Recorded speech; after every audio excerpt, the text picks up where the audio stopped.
Welcome to another episode of Otaku Don. I am the host with the most, aka Tony Melbourne, and this is just Charles in the building. And we are here to talk about One Piece 1102, Big Bonnie, the life of Kuma. Yes. So, I guess to go first, Part by part. characters. The characters I'd see Bonnie, Kuma, and I'm gonna throw Vegapunk in there. Oh, crying ass Vegapunk. Well, I mean, Kuma got the primary part of the characterization for this chapter. Yeah, It's a lot of one. Well, from the very start, not Luffy, Kuma draws a parallel between Luffy and Bonnie because A, they both become pirates at about the same time. B, they both get their first bounties at the exact same time. And 3, a lot of the primary character things that go on, they experience at about the same time. Like the entire supernova showing up at Sabaody.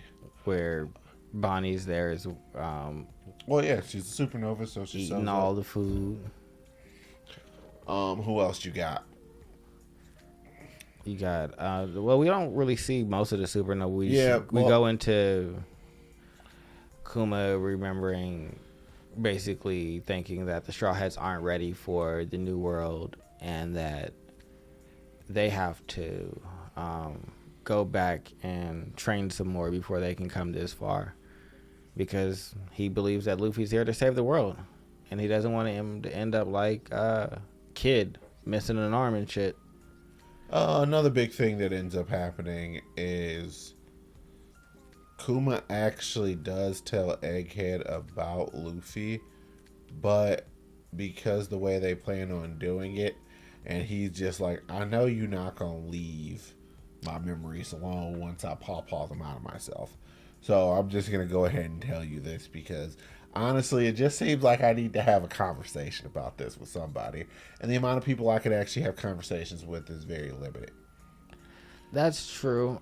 I still feel like he shouldn't have said nothing. I mean, I feel like time is critical. Also, we have seen that Vegapunk lab might not necessarily be secure because of what happened with St. J. Yeah, and he put a bomb in Kuma. So, like, when did that happen that you weren't around to notice? Or, like, who did he... Well, maybe he sent one of his agents in there to be a doctor or one of your scientists. That I would like to think Vegapunk vets his, people a lot better than that, but... He can based try. on modern day issues, I don't believe that's so. Yeah, so it's just like... You shouldn't have told him. Should have kept that to yourself.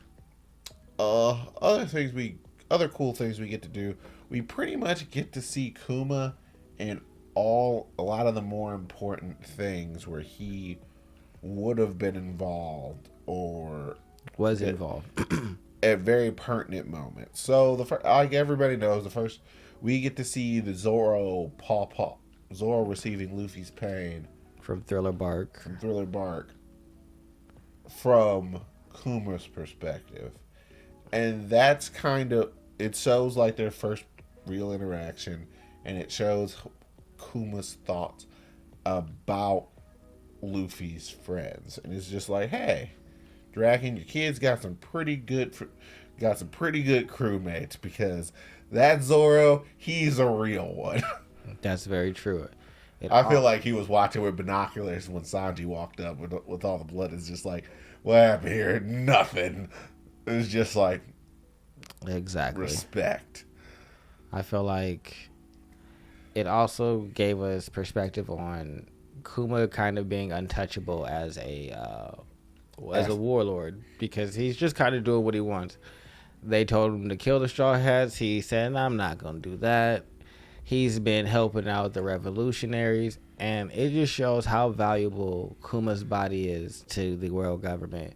That he's just out here doing whatever he wants, but since he's agreed to this, like, y'all can get my plan and have this procedure done, they're willing to kind of, like, suffer whatever, like, minor losses that they think these are right now. Which, I mean, they end up turning out to be like much bigger losses because you guys probably should have stopped the revolutionaries if you could have in the beginning. But now they're a much bigger problem. So. Yep. You got St. J. As we said, St. J planted a bomb inside of Kuma somewhere. But irregardless of all these things about how they all work out, how when Luffy runs up and decks a celestial dragon, like you see Kuma's reaction to that, and he's just kind of like, "Oh man, this dude is wild, reckless. This isn't like for hundreds of years. This has not happened for hundreds of years." And he'd do it again. It's not a heartbeat. I'd punch him, but I'd do it again. To protect the fisherman. Like, he's just out here standing on just causes. And I think what Kuma really likes is the fact that he has it looks like they have similar ideas about, like, freedom and, like, justice. But he has none of the pacifistic tendencies that Kuma has. And I think that's inspiring to Kuma, because I think that's kind of how Ginny was. And we also get the very last time that Kuma sees Bonnie. Sees Bonnie, which is right before Marineford. Yep, at Sabaody, where she's stuffing her face full of food, mad because there's no more pizza, and he's peeking through a window. And then he gets the call because the Whitebeard pirates are about to cross Marineford. Yeah, and so then he goes, he does his thing, sends all the... No, they go do the Marineford thing. Yep, and then Marineford takes place, Shanks shows up, everything is like, that goes off how it goes, and then with that, then Kuma goes to Egghead. And gets programmed to protect his body. Well, no, he goes to Whitebeard. He fights in Marineford without his consciousness. He does? Yep. Oh, so it means he goes to Egghead. Yeah, he leaves Sabaody, goes to Egghead. Paw fruits his actual memories outside of his body. And then Egghead wipes what's left of his personality. And then, thus, we get the Pacifistas. Yes. So... Go lay down.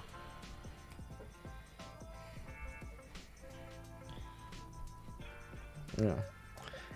That was my Cane Corso. He just, I know you guys can't see him, but he's in here. I mean, only a little bit. Anywho. I like how this, like, affected Vegapunk. Like, I think that this really humanized Vegapunk and gave me a better appreciation for, like, how he got to where he is right now. Yeah, and just like, all right, you are really trying to work inside of it. You're like Garp, but a scientist. Y'all are wildly wrong. But y'all are standing on what y'all believe is the best way to do it. You're like, all right, I need to get these ideas that can help humanity out there. If I go with the revolutionaries, that they're never going to come to fruition. If I go here, I can make them happen, and hopefully that can be the positive. Garbage. And then you just get in there and you realize, man, this is so wildly corrupt. Not working at all. But I'm just going to make sure I don't go high enough to the point where I ever have to really deal with people. Yeah, so you stay on your island. I'm a vice admiral. I'm going to sit here. I'm going to chill. None of the admirals will ever attempt to tell me what to do. Because whenever a Kainu shows up, all I have to do is slap him around a bit. And he's just like, why are you doing this to me? Because you're a coward. But yeah, so and then Vegapunk is on his island chilling by himself. I am happy to note that the flashback is finally over. Yes, it is over. We get to see Bonnie crying at the end of the chapter inside of the room where Vegapunk was storing Kuma's memories. So now she knows everything that Kuma went through, and we get to see that. Yeah, that's the end of the flashback. It brings us to, like, right before she goes out to go stab J. Yes. So we're back to current as far as we can tell. Yes, which is exactly where we want to be. My overall thoughts about the chapter, the last chapter pretty much just of the flashback just gave us the perspective that everybody has been looking for this entire time of what was Kuma thinking throughout all of these primary things or these primary story points, and why was he so odd. Yeah, that's all we kind of wanted to know. All right, why did you do this? Like, as someone who didn't read the story initially and just got to watch it as an anime only for the first part of this, it was interesting not knowing why Kuma did it. I recognize that he didn't kill everybody, but all right, well, but bro, there's you messing up everything. Your choices don't really make sense, but you had more knowledge. You were operating within the constraints that you were capable of. So yeah, you did the best you could. But I think this is definitely going to get an 8 out of 10 for me. Oh, I didn't realize we were doing numerical ratings. I just threw it out there. Oh, well, so. I got nothing for you guys in terms of numbers rating. But yeah, 8 out of 10 for me. You know what I do have? What? You guys should like, comment, and subscribe. Yes, you should. Otaku Down. All right. We love you guys. Later. Bye-bye.